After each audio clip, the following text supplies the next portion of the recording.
कल आपने संकल्प लिया था कि अपने घर में अपने लोगों को देख के मुस्कुराएंगे, और आज संकल्प लीजिए अपने घर में अपने लोगों को देखकर बहुत मीठा बोलेंगे।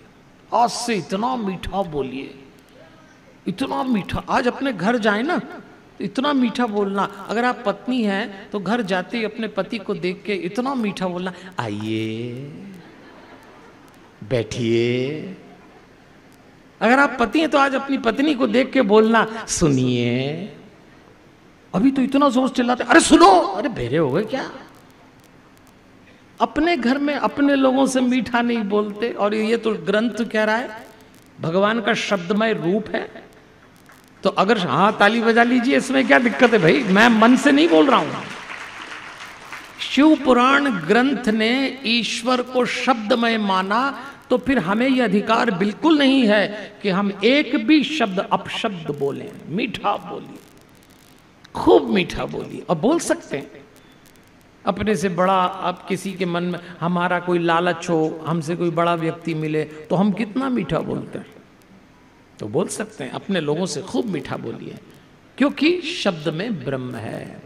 देखो बातचीत के जितने स्तर होते हैं मनुष्य करते करते ही भूल जाता है। बातचीत के 5 स्तर होते हैं। पहला, आपने कहा और दूसरे ने सुना, ये पहला स्तर होता है बातचीत का, कि आपने बोल दिया, सामने वाले ने सुन लिया। हमारे भारत में एक और स्तर है, बड़ा प्यारा स्तर है बातचीत का, उसमें कहा सुनी नहीं होती, उसको कहते हैं बड़बड़ाना। भारतीय बड़बड़ाने में बड़े माहिर है। बड़बड़ाने का समझते हैं आप, किसी ऐसे व्यक्ति से बात करना जो है ही नहीं, उसकी पीठ पे बड़बड़ाना, हाँ ये तो ऐसे ही है, मेरी तो कोई सुनता ही नहीं, ऐसे परेशान हो गए, इसको बड़बड़ा। भारतीय इसमें बड़े माहिर होते हैं, बड़बड़ाते हुए चले जाते हैं, इसको बड़बड़ाना कहते हैं। बातचीत का तीसरा स्तर है प्रतिक्रिया। आपको किसी ने कुछ कहा तो तुरंत अपन भी कुछ कहेंगे, ऐसा नहीं चुपचाप सुन लो। इसको ये लोगों की कईयों को बीमारी, बोले बिना चैन। किसी ने मान लो आपसे कह दिया कि आज बड़े अच्छे लग रहे हो, धन्यवाद, लेकिन प्रतिक्रिया करने की आदत पड़ जाती है। और सामने वाले ने कहा आज बड़े अच्छे लग रहे हो, अच्छा तो कल नहीं लग रहे थे क्या, अभी तो, अरे भाई चुपचाप सुन लो ना, उसने कहा है, तो ये आदत पड़ जाती है। ये बातचीत का तीसरा स्तर है जो भारतीयों में विशेष रूप से पाया जाता है। बातचीत का चौथा स्तर समझाना। बड़ों को भी समझाना पड़ता है, छोटों को भी समझाना पड़ता है। और बातचीत का 5वां स्तर है जो हमारे ऋषि मुनियों ने बताया, नेत्रों से बोलना। ये सिर्फ और सिर्फ हमारी संस्कृति सिखाती है कि हर बार जीवा से नहीं बोला जाता। कभी कभी अगर आप सक्षम हो जाएं, अगर आप शब्दों की ऊर्जा को ले लें, अगर आप मेडिटेशन प्रतिदिन करें, अगर आप गहराई से अपनी आत्मा को स्पर्श कर लें, तो जो अपनी आत्मा को स्पर्श करता है वो नेत्रों से बोलने की कला सीख जाता है। ध्यान करने का ये भी एक फायदा है। फिर आप देखेंगे अपनी संतान को तो आपको कुछ बोलने की जरूरत नहीं, वो आपके आंखें पकड़ लेंगे।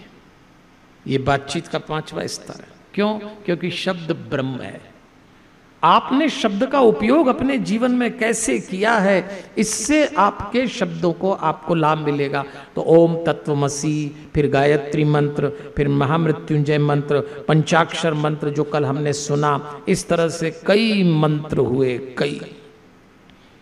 तो अब आगे की कथा में चलें तो एक संकल्प ये ले लें, आज अपने घर में जाएंगे तो बहुत मीठा बोलेंगे। आपने तो, आप लोग तो खैर अलग ही हो, बिल्कुल दिख भी रहे हैं बहुत मीठा, पर फिर भी थोड़ा बहुत रह गया। पर लोग नहीं बोलते अपने घर में। देखो मैं वर्षों बाद उड़ीसा में कथा करने आया हूं। अब उड़ीसा के नगर का नाम नहीं लूंगा मैं, लेकिन कोई 10 साल पहले की बात है। मैं उड़ीसा में एक नगर में कथा करने आया, तो भागवत की कथा थी 7 दिन की। उन्होंने हमको घर में ठहराया।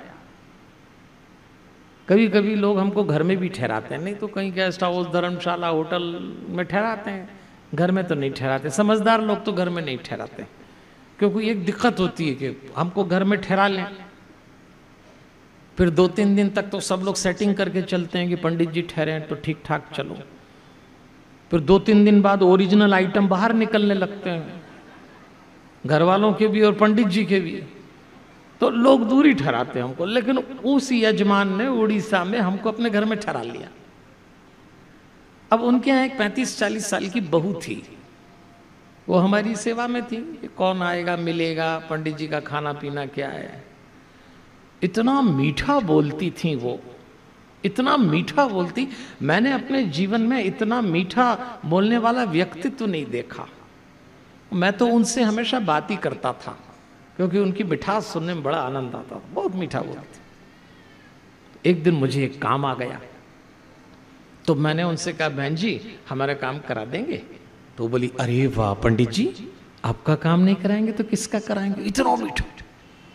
हमने काम बता दिया, और जैसे ही मैंने काम बताया कि बहन जी ने मोबाइल निकाला, और मोबाइल निकाल के बटन दबाए। उधर से किसी ने उठाया तो इधर से तुरंत ये बोली, कहाँ हो, जल्दी घर आओ, कभी टाइम पे नहीं मिलते, पंडित जी को कुछ काम है, जल्दी आओ। फोन काटा। अरे हमको लगा इतना जोर से बोलना पड़ा, और फोन काट के हमारी ओर मुड़ी, और मुड़ते ही एकदम वापस मीठी हो गई, हाँ पंडित जी आपका काम हो जाएगा। अरे हमने कहा इनकी तो चैनल ही चेंज हो गई एकदम से।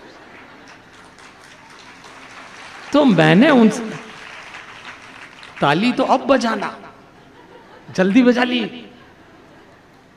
तो मैंने उनसे कहा, बहन जी आप इतना मीठा बोलती हैं, हमने आपको काम बताया और आपको हमारे काम के कारण इतना जोर से बोलना पड़ा। अच्छा, उनकी फैक्ट्रीज थी, तो हमको लगा सामने कोई निकट्टू कर्मचारी मैनेजर होगा, डांटना ही पड़ता, उन लोगों को काम नहीं करते तो डांटा होगा किसी को। तो हमने पूछा, सामने ये कौन था जिसको आपने इतनी जोर से हमारे कारण बोला? तो वो बोली, ये थे।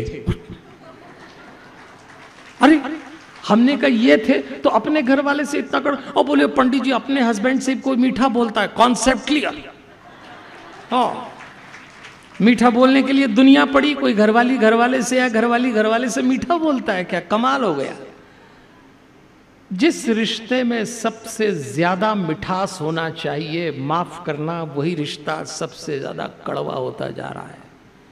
और पति पत्नी के रिश्ते की जब मिठास जाती है, वाणी की मिठास जाती है, तो उसकी सबसे बड़ी कीमत वो नहीं, उनके बच्चे चुकाते हैं। इस पर बात करेंगे हम चौथे दिन। पर अभी तो बात ये हो रही है कि शिव पुराण में ब्रह्मा जी नारद जी को, सनकादि ऋषियों को सूत जी एक बात कहते हैं, शब्दमय ब्रह्म की। चूंकि ब्रह्म है, शब्द शब्द ब्रह्म है, इसलिए खूब मीठा बोलिए। आपका प्रत्येक शब्द ईश्वर के रूप को प्रकट कर रहा है।